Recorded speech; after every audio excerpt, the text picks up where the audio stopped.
Praise lord అందరికీ.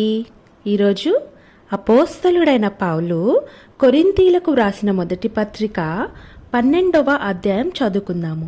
ప్రారంభిస్తున్నాను. మరియు సహోదరులారా, ఆత్మ సంబంధమైన వరములను గూర్చి మీకు తెలియకుండుట నాకిష్టము లేదు. మీరు అన్యజనులై ఉన్నప్పుడు మూగ విగ్రహములను ఆరాధించుటకు ఎటుపడినా అటు నడిపింపబడితిరని మీకు తెలియను. ఇందుచేత దేవుని ఆత్మ వలన మాటలాడువాడెవడును యేసు శాపగ్రస్తుడని చెప్పడనియు, పరిశుద్ధాత్మ వలన తప్ప ఎవడునూ యేసు ప్రభువని చెప్పలేడనియు నేను మీకు తెలియజేయుచున్నాను. కృపావరములు నానా విధములుగా ఉన్నవి గాని ఆత్మ యొక్కడే, మరియు పరిచర్యలు నానా విధములుగా ఉన్నవి గాని ప్రభువు ఒక్కడే. నానా విధములైన కార్యములు కలవు గాని అందరిలోనూ అన్నిటినీ జరిగించు దేవుడు ఒక్కడే. అయినను అందరి ప్రయోజనము కొరకు ప్రతివానికి ఆత్మ ప్రత్యక్షత అనుగ్రహింపబడుచున్నది. ఎలాగనగా ఒకనికి ఆత్మ మూలముగా బుద్ధివాక్యమును, మరి ఒకనికి ఆ ఆత్మననుసరించిన జ్ఞానవాక్యమును, మరి ఒకనికి ఆ ఆత్మ వలనే విశ్వాసమును, మరి ఒకనికి ఆ ఒక్క ఆత్మ వలనే స్వస్థపరచు వరములను, మరి ఒకనికి అద్భుత కార్యములను చేయు శక్తియు, మరి ఒకనికి ప్రవచన వరమును, మరి ఒకనికి ఆత్మల వివేచనయు, మరి ఒకనికి నానావిధ భాషలను, మరి ఒకనికి భాషల అర్థము చెప్పు శక్తియు అనుగ్రహింపబడి ఉన్నవి. అయినను వీటన్నిటినీ ఆ ఆత్మ యొక్కడే తన చిత్తము చొప్పున ప్రతివానికి ప్రత్యేకముగా పంచి ఇచ్చుచు కార్యసిద్ధి కలుగజేయుచున్నాడు. ఏలాగు శరీరము ఏకమై ఉన్నను అనేకమైన అవయవములు కలిగి ఉన్నదో, ఏలాగు శరీరము యొక్క అవయవములన్నీయు అనేకములై ఉన్నను ఒక్క శరీరమై ఉన్నవో, అలాగే క్రీస్తు ఉన్నాడు.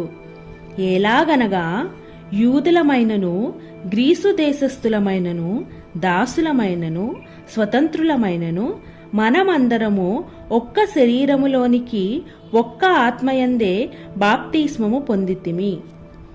మనమందరము ఒక్క ఆత్మను పానము చేసిన వారమైతిమి.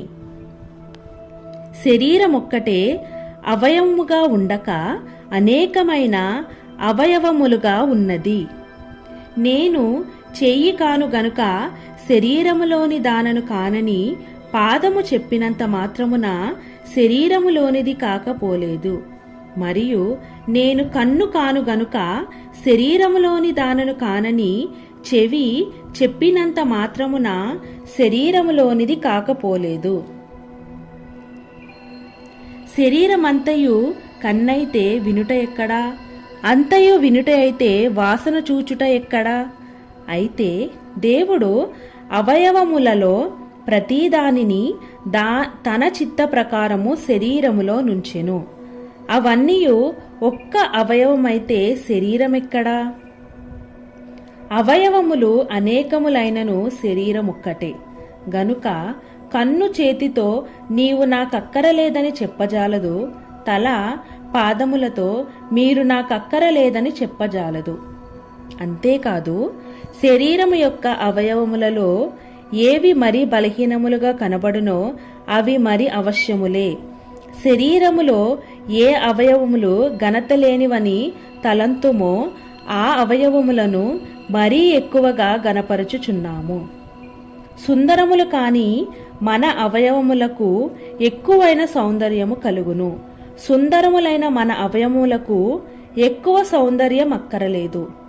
అయితే శరీరములో వివాదము లేక అవయవములు ఒకదానికొకటి ఏకముగా పరామర్శించులాగున దేవుడు తక్కువ దానికే ఎక్కువ ఘనత కలుగజేసి శరీరమును అమర్చియున్నాడు. కాగా ఒక అవయవము శ్రమపడినప్పుడు అవయవములన్నీయు దానితో కూడా శ్రమపడును. ఒక అవయవము ఘనత పొందునప్పుడు అవయవములన్నీయు దానితో కూడా సంతోషించును. అటువలే మీరు క్రీస్తు యొక్క శరీరమై ఉండి వేరువేరుగా, మరియు దేవుడు సంఘములో మొదట కొందరిని అపోస్తలుగాను, పిమ్మట కొందరిని ప్రవక్తలుగాను, పిమ్మట కొందరిని బోధకులుగాను, అటు పిమ్మట కొందరిని అద్భుతములు చేయువారిని గాను, తరువాత కొందరిని స్వస్థపరచు కృపావరములు గలవారిని గాను, కొందరిని ఉపకారములు చేయువారిని గాను, కొందరిని ప్రభుత్వములు చేయువారిని గాను, కొందరిని నానా భాషలు మాటలాడు వారిని గాను నియమించెను. అందరూ అపోస్తలులా? అందరూ ప్రవక్తలా? అందరూ బోధకులా? అందరూ అద్భుతములు చేయువారా? అందరూ స్వస్థపరచు కృపావరములు గలవారా? అందరూ భాషలతో మాటలాడుచున్నారా? అందరూ ఆ భాషల అర్థము చెప్పుచున్నారా?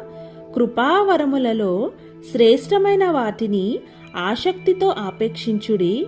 ఇదియుగాక సర్వోత్తమమైన మార్గమును మీకు చూపుచున్నాను. ఆమేన్.